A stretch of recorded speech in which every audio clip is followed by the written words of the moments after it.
Friends, good afternoon. Welcome to LVD traders. So இன்றைக்கி bank Nifty level என்ன கொடுத்துருந்தோம்னா 51,400 to 420 கொடுத்துருந்தோம். Bank Nifty ஃபியூச்சரில் இன்றைக்கி எக்ஸாக்டாக ஹை.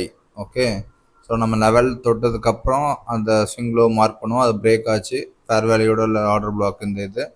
ஸோ அங்கே டச் ஆகிட்டு டார்கெட் கொடுத்துட்டான் பேங்க் நிஃப்டி ஃபியூச்சரில். பட் நார்மலாக நம்ம வந்து பேங்க் நிஃப்டி மட்டும்தான் பார்ப்போம். ஓகே, பேங்க் நிஃப்டியில் வந்து ஸோ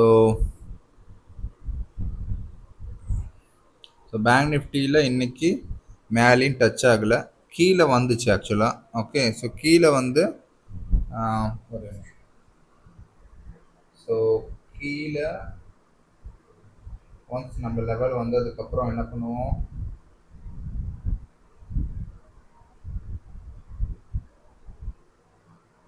ஸோ அங்கேருந்து இந்த ஹையை மார்க் பண்ணுவோம். கரெக்டாக அந்த ஸ்விங் ஹை மார்க் பண்ணுவோம்.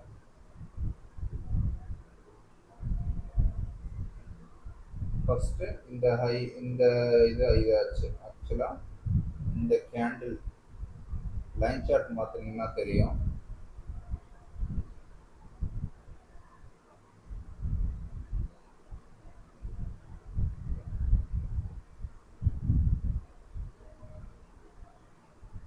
ஸோ செகண்ட் வந்து இங்கே பிரேக் ஆச்சு. ஓகேவா, ஸோ பிரேக் ஆனதுக்கப்புறம் என்ன பண்ணுவோம், இந்த ஸ்விங் ஹையை மார்க் பண்ணுவோம். கரெக்டாக, ஸோ அதுக்கு மேலே வந்து மார்க்கெட் க்ளோஸ் ஆகிடுச்சு, லெவல் க்ளோஸ் ஆகிடுச்சு. ஸோ அப்போ ஃபேர் வேல்யூவோட இருக்கிற ஆர்டர் பிளாக்கை மார்க் பண்ணுவோம். ஓகேவா,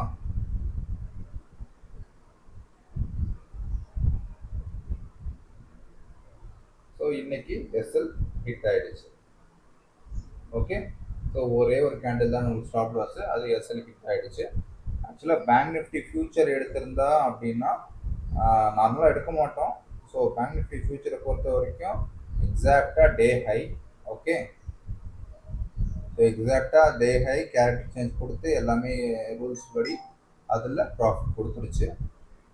நிஃப்டி பேங்க் பொறுத்த வரைக்கும் இன்றைக்கி செல் எதுவும் வரல, டிமாண்டில் வந்து பை தான் எடுக்கிற மாதிரி இருக்கும். ஸோ டிமாண்ட் வந்து ஒன்ஸ் அந்த இது கேரக்டர் சேஞ்ச் கொடுத்ததுக்கப்புறம் அது ஃபெயிலியர் ஆகிடுச்சு இன்னைக்கு.